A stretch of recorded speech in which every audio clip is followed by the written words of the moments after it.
Welcome to TV Houston's another exciting show, Diversity Talk. Diversity Talk has been here for almost about a month, and we are definitely sponsored by the Political Coalition. And we have a special guest here today. We have Mr.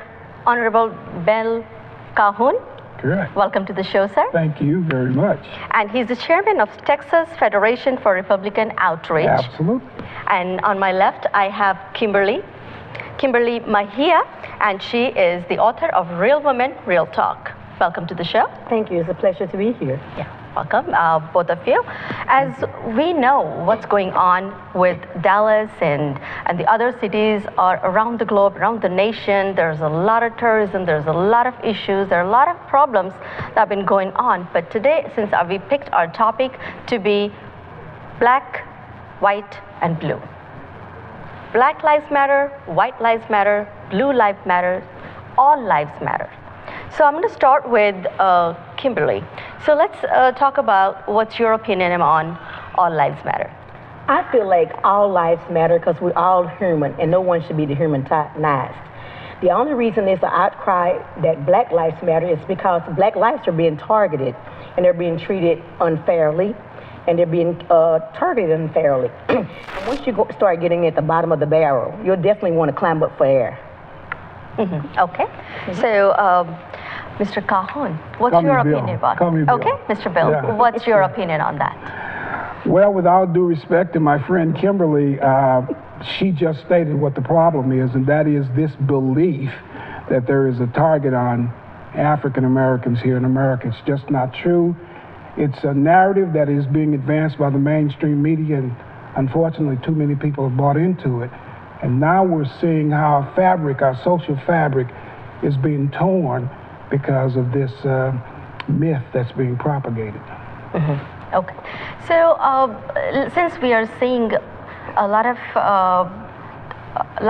killings and a lot of issues, and there's this movement that's going around nationwide, how we can stop that and how we can solve this issue so the children or the young men or young women, they are feeling kind of betrayed in this process. They're thinking, okay, we are not being treated right, as Mr. Kimberly had mentioned that, it's the black community is being targeted.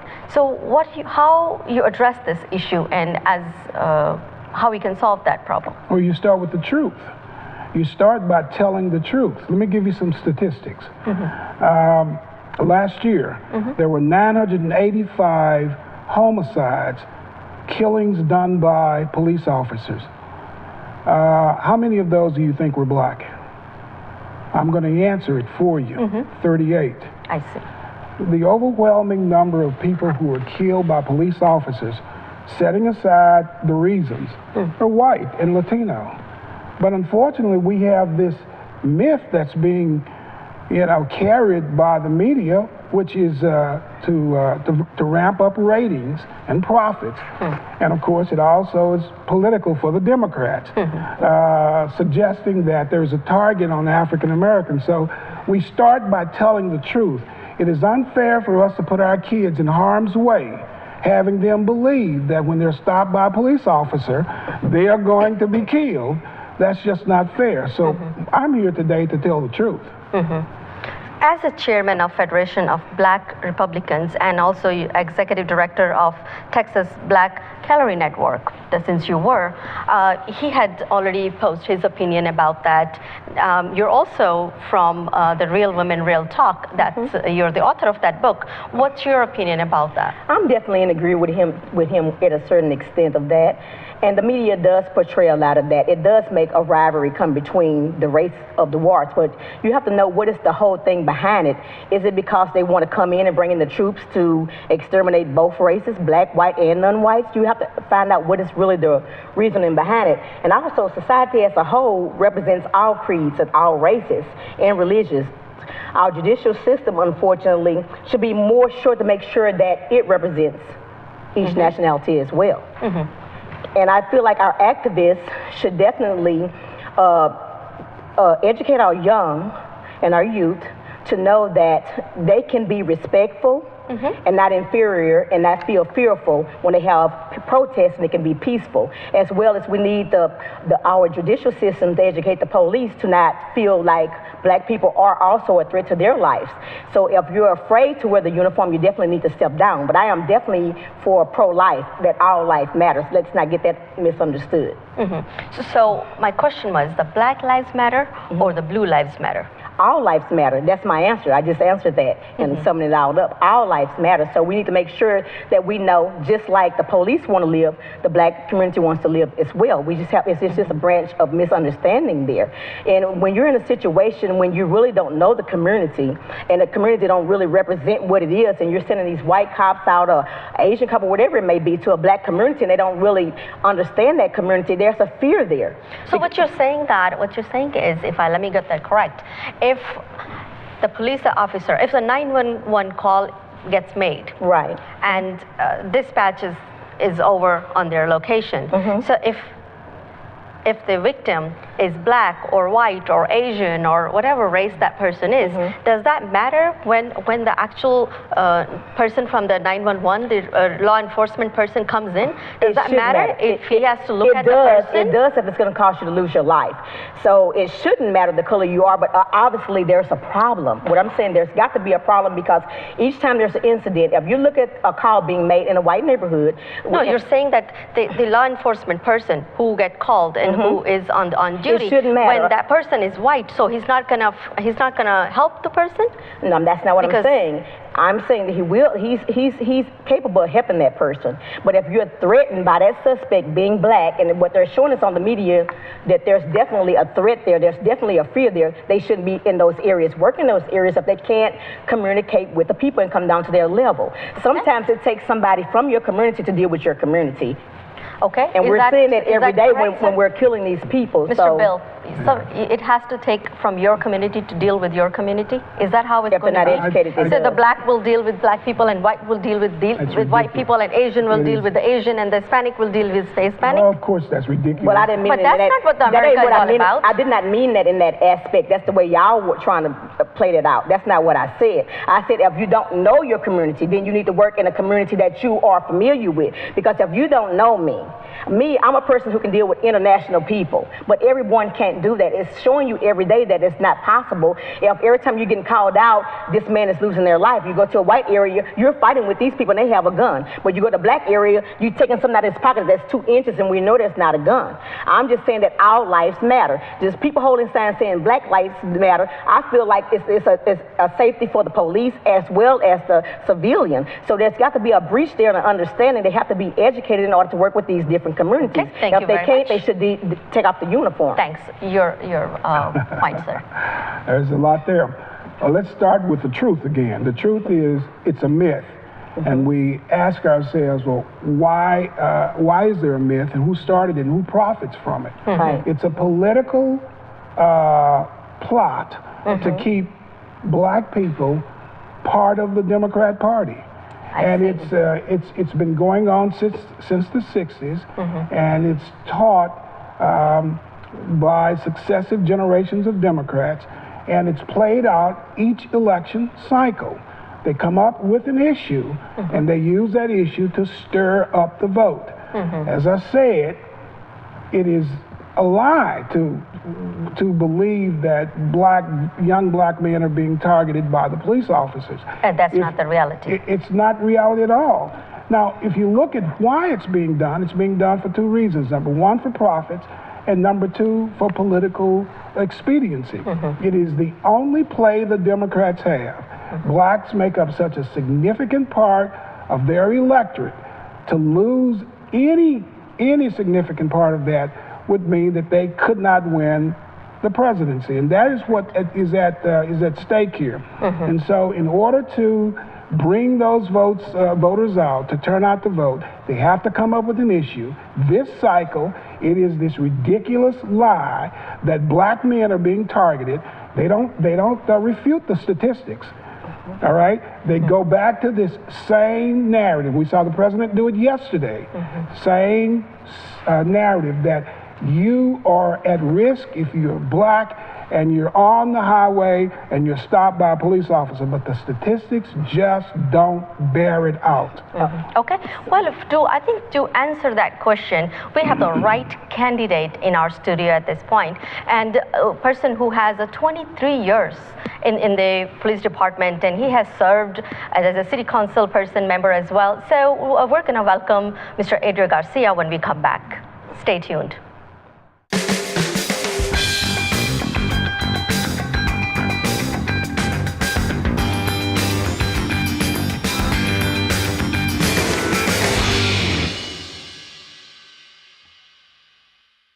Welcome back to TV Houston's second segment of Diversity Talk. Now, as we mentioned before we went on break, we have Mr. Adrian Garcia with us, who has been, in police department, Houston Police Department for 23 years. And he had also served 5 years as a member of Houston City Council in the District H, as well as 6 years as a Harris County Sheriff until last year of May 15th. So welcome to our show, sir. Thank you very much. Thank you for having me. Yes. I know you were here and listening to what was going on before you walked in. We were discussing about the black lives and blue lives and white lives, and all lives matter. Okay? Since you've been a sheriff, you've been in a law enforcement and also in a police department. What we were discussing that, as Mr. Bill had mentioned, that it's not about black or white, it just always gets stirred up during the elections. Is that correct, or what's your personal experience as a law enforcement officer or as a sheriff from this community? What I have seen over my years is that there's an incredible distrust amongst the African American community towards law enforcement.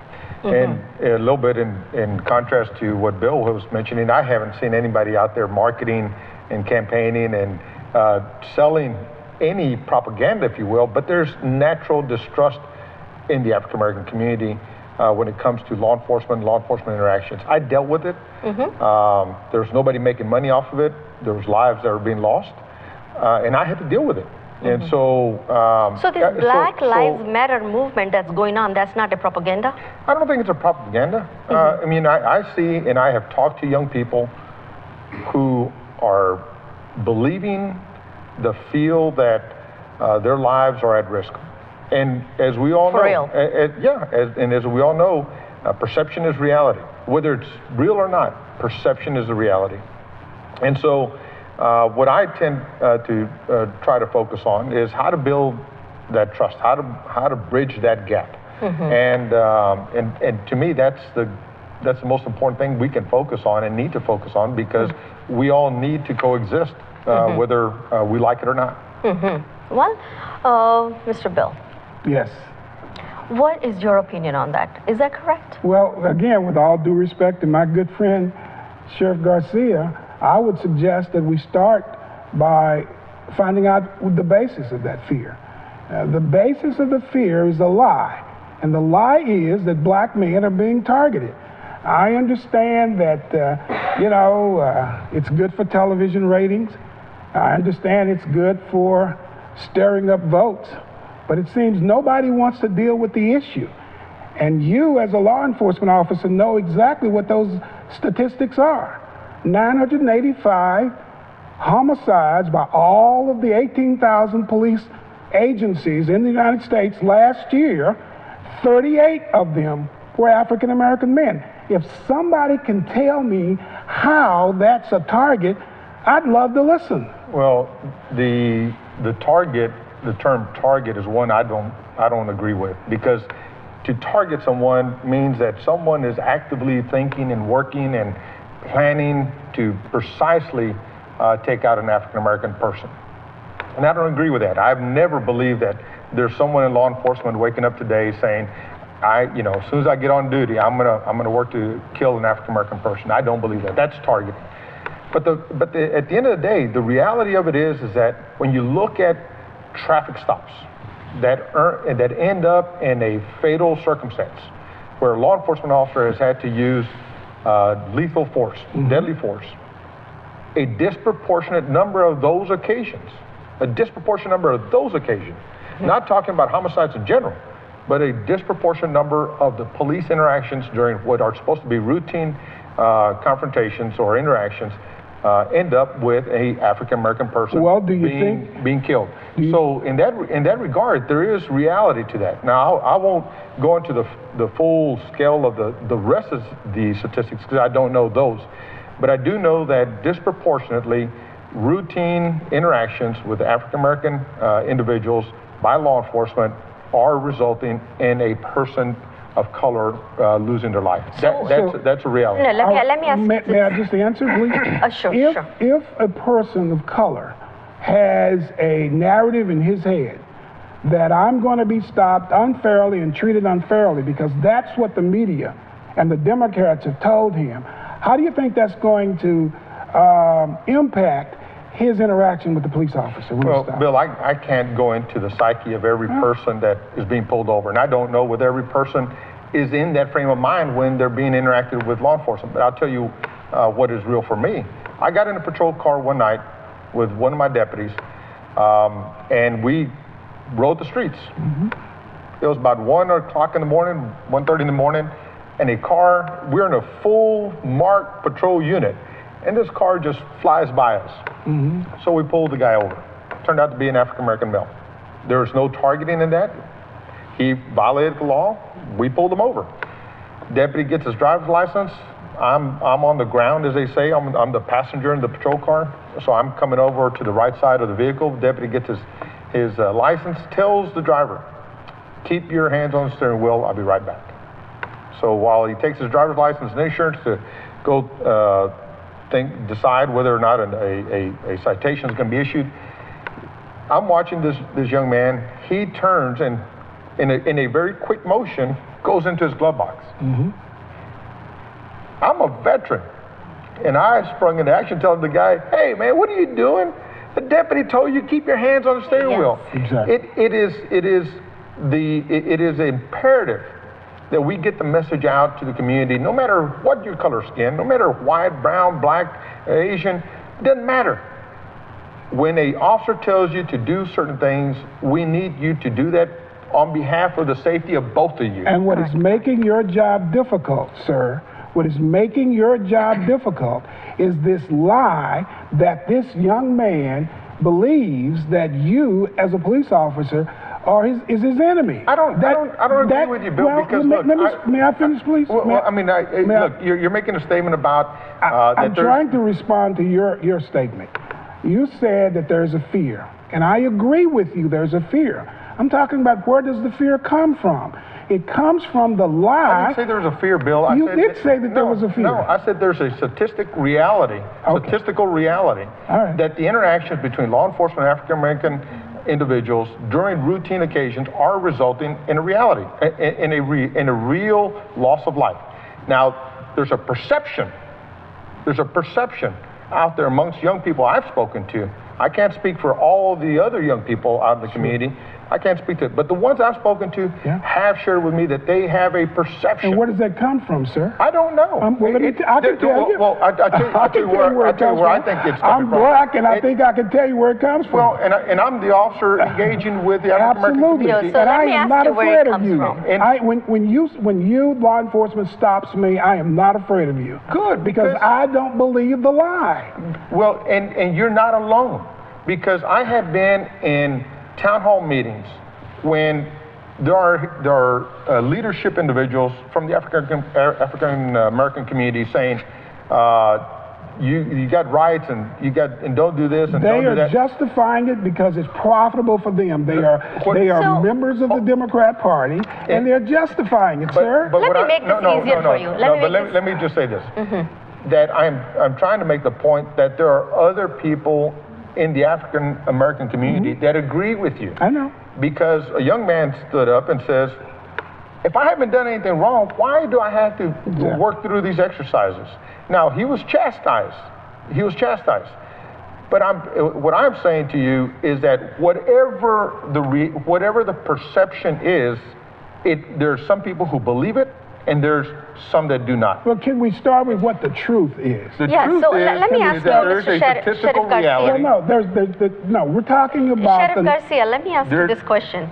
Since you've been on the front line, you've been there, out there, when you pull over a vehicle, when you pull over somebody who has made a mistake, whatever they have done, when that person is Asian, or let's say that person is Hispanic, that person is white, have you felt that fear among them as well? Yes, I mean, yes. I mean, look, amongst the Hispanic community, there's concern that this traffic stop is being motivated because they're driving not white black, but white brown. And that there's real concern about deportation, that the officer is racially profiling them in order to cause the action of deportation. Did you feel the same way with Asians?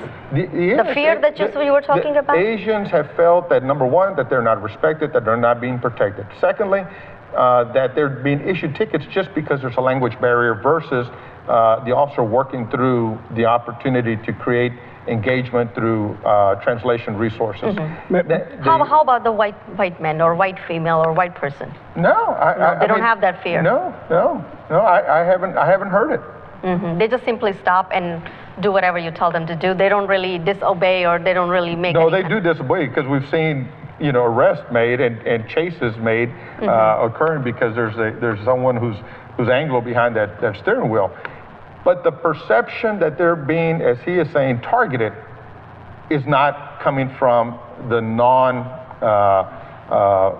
minority population. It's not coming from there. Everybody else has a perception. I'm not here to debate what the psyche of individuals are in every part of the community, but I'm saying I am hearing that there is a perception. Well, I understand the perception.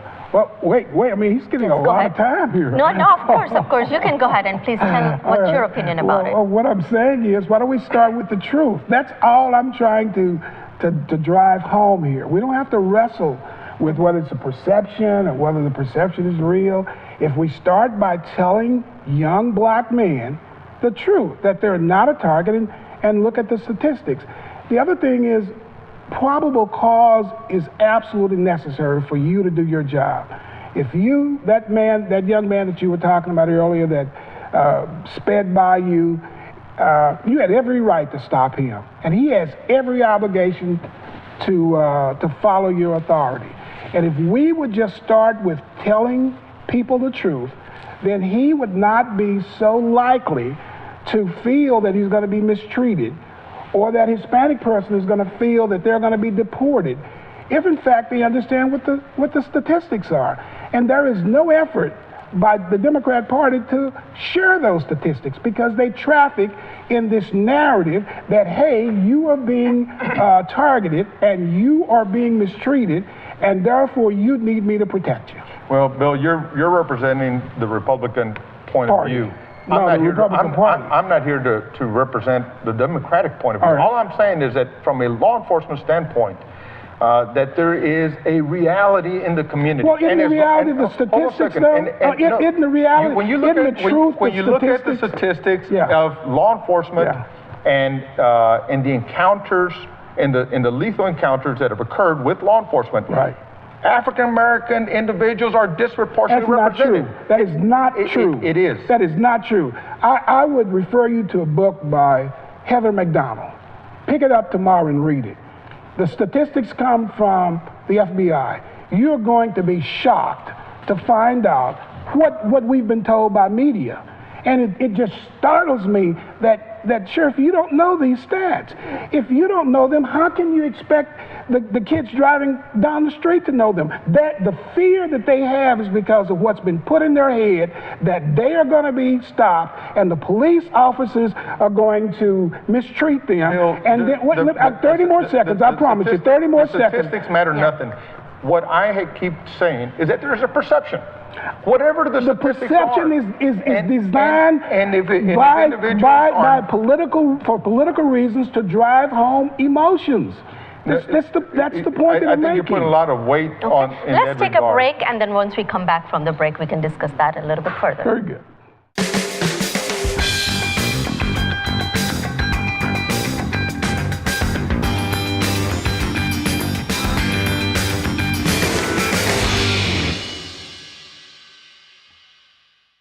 Welcome back to TV Houston. I'm your host, Sangeeta Dua. Once again, we were talking about, before we left on a break, Mr. Garcia was talking about there is a perception, and Mr. Bill was talking about, no, there's a reality, and let's tell them the truth. So taking from there, so what is the solution to that? How do we change the perception, and how do we tell the truth? What is the government, what is the Republican Party, or what is the Democrat Party are doing at the grassroots level to change that perception, or to teach them, or to tell the truth? I'll start with you, Mr. Bill. Well, you use the existing vehicles of communication. We've got to get the mainstream media to change the narrative. We've got to get community-based organizations to accept the reality that these statistics are what we should be teaching our kids. And if kids are taught the truth, if we as human beings are taught the truth, we're going to react differently. I fully understand what the sheriff is saying when he says there's a fear out there. And I understand what he is saying when he talks about how motorists behave when they're pulled over. I am saying if we go further and try to understand why this fear exists and meet it head on with existing channels of information flow, giving them the truth, that's how we solve this problem. Okay, and what's the solution for that, in your opinion, sir? You know, the solution is that, number one, we have to create a greater level of transparency. I mean, people have to believe that if something occurs in the community and it has to do with law enforcement, that law enforcement organizations and leaders are quick to be transparent to the extent that the law allows for them to do. You know, but if they have so much anger in them, when the law enforcement person approach any person and they have this anger inside of them, how can you change that? I mean, at the grassroots level, what is the government doing to change all this? We can't change every single individual. And again, I'll go back to the fact that there is a perception. Now, how you impact that perception is that you got to give individuals a different perception. And the different perception ought to be transparency, and it ought to be accountability. Okay, how do we create that? It ought to be true. It ought to be true. Accountability is true. I mean, accountability, if someone does something wrong, no, I'm saying the truth about the perception. The perception is black men are being targeted by law enforcement. We need to deal with that perception. It's not true. You said it wasn't true. So we deal with we use the existing communication channels, be it the church, community-based organizations, mainstream media, but we get the truth out. See, the problem is we're not holding these channels of communication accountable. They can advance whatever narrative they want to advance, and we as the population have no way of controlling what they advance. Providing those lines of communication in the community is ultimately up to the community itself. Now, I was on a panel just the other day when the son of a prominent African-American religious leader said that he and his father had a conversation about how to comport if pulled over by law enforcement. It's a shame. No, it's not a shame. It is common sense to say when you're pulled over by a police officer, you need to show respect and you need to respect authority. That's not a shame. You cut me off before I could finish.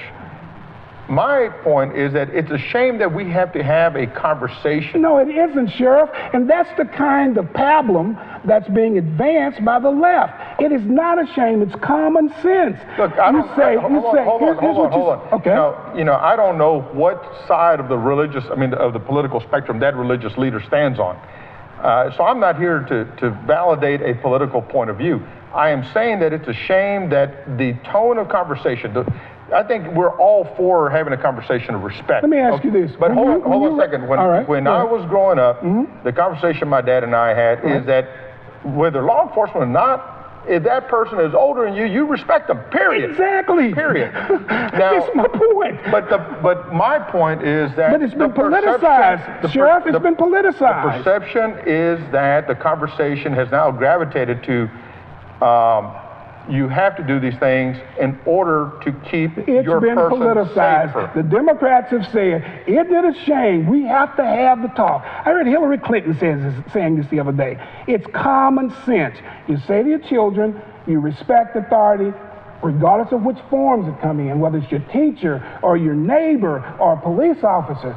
but it's been politicized, and we are not even willing to say that. No, well, politicized or not, statistically speaking, there has been a disproportionate number of fatal interactions with law enforcement. It is true. All right, if you won't give me your email, I'm going to send you the statistic, and then I'm going to send you the book. It's not true. Go ahead. I always enjoy good reading, Bill. Okay. So. All right. And you're my friend. You know that. I know but that. I'm going to send you Heather's book. Thank you. Yeah, because we've got to solve this. Well, and the truth is what's going to set us free. And the truth, I hope so. I hope so, because we need to have a very broad conversation as to what has created this lie. It's politically motivated. There's profit. I just got to tell you, I grew up in the near north side after the Moody Park riot. Yep, and I remember it well. And that riot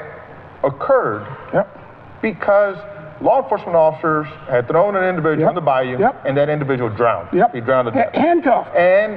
Yes. And a court cited one of the officers for a $1 fine for being involved in that, and then dismissed the sentence on the other. Yes.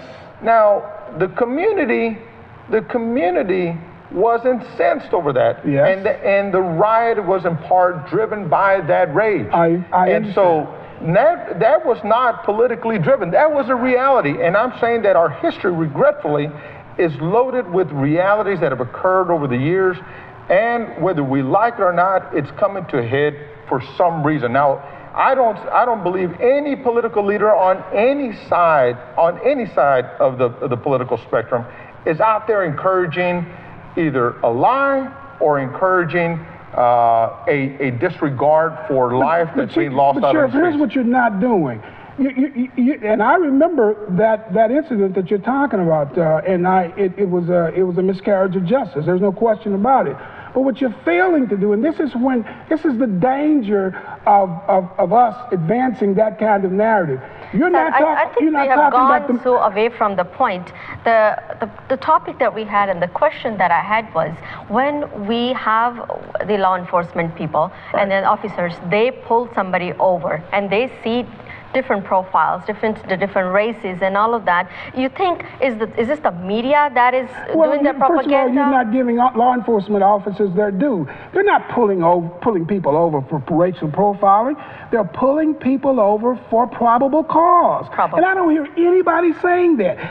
In your situation, that young man was pulled over for probable cause. I agree. And so all I'm saying, and getting back to the point that you made, the unfortunate thing is we don't talk about how many times the system works, how many times police officers are put in jail. We've got a man in South Carolina that's going to be perhaps given the death penalty. We saw what happened with James Byrd. We never remind our kids that the system, as imperfect as it is the best system that we have.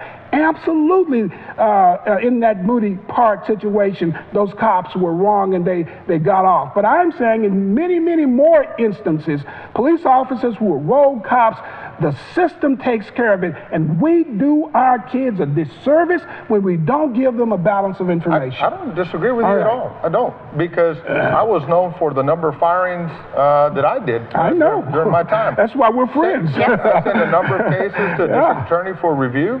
Some guys got indicted, some went to federal prison, and many got fired. But at the end of the day, it still requires a joint dialogue between law enforcement and the community. But I still say that a greater part of the conversation needs to be driven by the community itself. And so I'm not going to tell any community what that conversation ought to be. I believe every segment of our society is intelligent enough to draw from their own respective experiences to decide what the talk ought to be. But the universal principle ought to be true. We should all be on a journey to find the truth. You leave that to the community to decide. I'm not going to sit here and tell you what. I'm not telling you you're. I don't think we leave it to the community to say that. I don't think we leave it to the community to believe that it has the discretion of whether it pursues truth or not. Now, the mode by which it wants to find truth, I accept that. but we should hold communities accountable to tell the truth. The reason our social fabric is being torn now is that people don't know what the truth is, Sheriff. Well, and the truth is elusive, but it is ultimately up to the communities to decide how they should have that interaction. I accept that. I believe that it's government leadership that has an obligation to insert itself and do its very best from the standpoint of offering. That's the reason we're in this mess, because of government leadership inserting itself in too many instances. Well, you're the Harris County Republican Party director. You are the Harris County Republican Party director. I'm the director of the Texas Federation of the Republican Outreach, yes. And what is the the question that I'm going back to it once again to both parties is, yes, I believe is that what we need to do is at the grassroots level, we need to educate people. We need to have a right kind of guidance from the, like you said, yes, I think it needs to be taught at home as well, by parents as well, to respect the authority. And I agree with Mr. Bill on that topic. If it's not, if we were not taught, whatever the authority is. Yes, or whoever the authority is. It could be a teacher, it could be a parent, it could be guidance. What kind of whoever is senior at their level. Yes, but it needs to be done from the very beginning, from the childhood.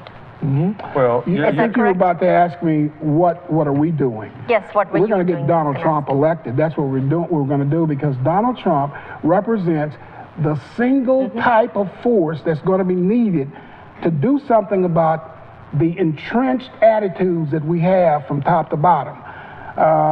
We've got people who are willing to say, we don't care about the lie, we just want to make sure we win. Now you tell me, how are we going to raise children when there's a set of laws that apply for the elites and another set that apply for them? Somebody tell me how we're going to do that. So all I'm saying is, look, Adrian said the truth is elusive, and I agree, and this is going to be tough work, but it's simple. It may not be easy, but it's simple. We journey toward the truth. We go toward the light.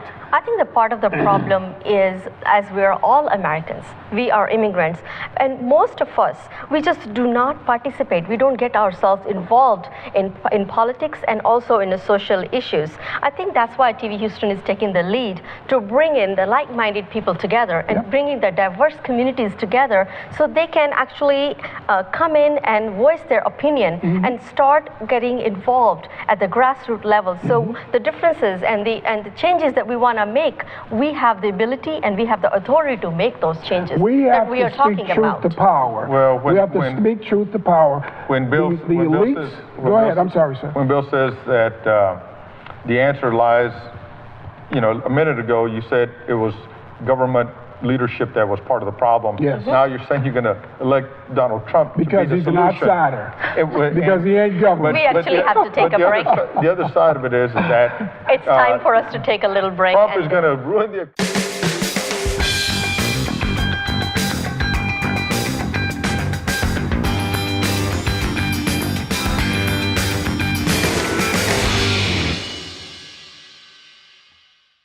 Welcome to TV Houston. I'm your host, Sangeeta Dua. I'm the founder of TV Houston as well. I have Andrew Garcia on my left and have Bill Calhoun on my right-hand side. And before we went on a break, we were discussing the problem that we have and the issues that we have and solutions that we can create and have. I want to start with you, Mr. Garcia, the last 5 minutes of the remarks that you're going to pay on this. Well, first of all, thank you for having us on the show, and I think it's interesting how I ended up on left and he ended up on the right. But I'll just say, look, I have faith in both parties. I just don't happen to be a fan of Donald Trump. I think his rhetoric has moved a dialogue in our society in the wrong direction, and I just can't support that. I'm someone who's a fan of the Bush family, and so I don't have any notion that Donald Trump can provide the kind of leadership that our country needs at this particular point. Given all that he has said, given all that he's been casual to say, I think it just is hurtful, and it just challenges us to find a common ground given his very, very hateful form of dialogue. To that end, this issue that we're confronted with, and that is where the relationship between law enforcement and the community, and in particularly communities of color, stand in this day and age. I've been in law enforcement for 35 years and in public service. And I started my career when the department I joined wasn't necessarily excited to see me, but it evolved, and it has grown to be one of the most respected law enforcement organizations in this country, if not in the world. Then I became the sheriff of an organization that was also lost at that particular time, having to settle a civil rights lawsuit that should have never happened. And then I had to have the incredible responsibility of holding individuals accountable. Not the best way I wanted to spend my time as a sheriff of this county. But you were the very first officer as a director of anti-gang. I was. No, actually, 1994. But to that end, what I think I'm going to be very careful to say that I have the answer, because I don't. This is very complicated. But at the end of the day, I do believe that the communities affected, or the communities who feel that they're affected, and the communities in our society as a whole, are the prime area where we're going to find an answer to this situation that we all find ourselves from. Why? Because our law enforcement officers come from the communities that we're trying to protect. And at the end of the day, it's the communities who are going to decide whether they're going to trust their law enforcement officers or not. And it's going to be ultimately up to not just law enforcement leadership, but governmental leadership as a whole to embrace the need for policies and training and change that will bring us closer together. Okay. And there's a notion, as I was talking with Lynn earlier, there's a notion that we have to focus on the economics of things. Mm-hmm. And I do believe that if people have the opportunity to find a way to pull their bootstraps up, I always say that I grew up in a tough neighborhood where tough things happen, mm-hmm. and yet I became the law enforcement leader of this county, the largest county in Texas, and third largest in America. Correct. So I do believe that there's opportunity and prosperity available to those who work hard, play by the rules, and work to get there. Okay. But there are perceptions that we have to work against. Mm-hmm. I'm not here to validate statistically whether those statistics bear out or not. But the perception is out there. We have to work to contend with that perception. Thank you so much, Sheriff Garcia. And your last remarks on Well, I certainly thank my friend Sheriff Garcia for being here tonight. I've been a fan, and I've admired your career, and you are the consummate professional. I just wish you could come over here to my side and be a good Republican. Before I talk a little bit about the respect that I have for law enforcement, I have to talk a little bit about the top of your ticket. Last week, we had our chief law enforcement officer. He responds to our chief law enforcement officer, the director of the FBI, conduct an interview, a press conference earlier. And in that press conference, he laid out 15 minutes of violations against the Secretary of State. Violations that, if it were me, I would be in jail. Violations that included the possibility of our country's most important secrets being compromised. Violations that if any other person, particularly a person of color in the State Department, had committed, he or she would be in jail. Now, if we're going to be a country of laws, and that's what we say we are, and not a country of men and women who are privileged, then when men and women who are privileged violate the law, we have to have the courage to prosecute them. And last week, we saw our country blink. And I have no idea what kind of long-term impact that is going to have for the mothers and fathers raising their children, who are going to say Does the laws apply to the elites differently? Or do the laws apply to the elites differently than what they apply to me? And make no mistake about it, we're going to have to answer that question. We're going to have to answer that question. So when you talk about the binary choice that we have between the former Secretary of State, or a successful business owner who represents what the American dream is all about, we shouldn't even be having a debate. We should come down on the side of law and order. But that's not where we are. 50% of the people say she should be elected. 50% of the people say he should be elected. Well, I'm going to tell you something. I have to do what Jesse Calhoun taught me. He was a sharecropper with a 9th grade education. He raised 12 kids. And some of us went off to the finest universities in the United States. And many of us were successful. And he did it on a sharecropper's son because he told us to tell the truth and do what's right. And there is no way that I'm going to sit here at this table and say that there is a big problem or a perception problem. The problem is we don't want to tell the truth. And so what I think that my party is about, and what I'm proud of Donald Trump for doing, is telling the American people the truth. We may argue about the way he does it. We may argue about his style. We may argue that he's, too harsh. But the fact of the matter is he's telling the American people the truth. And that is why he is skyrocketed to where he is with absolutely no political experience. Now, as far as law enforcement is concerned, I have the utmost respect. I was telling my son this the other day. I've got a son who's 46 years old, and we were having this conversation.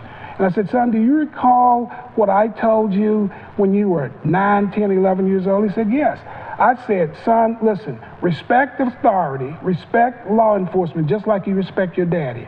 And if somebody mistreats you, let daddy fight it in court.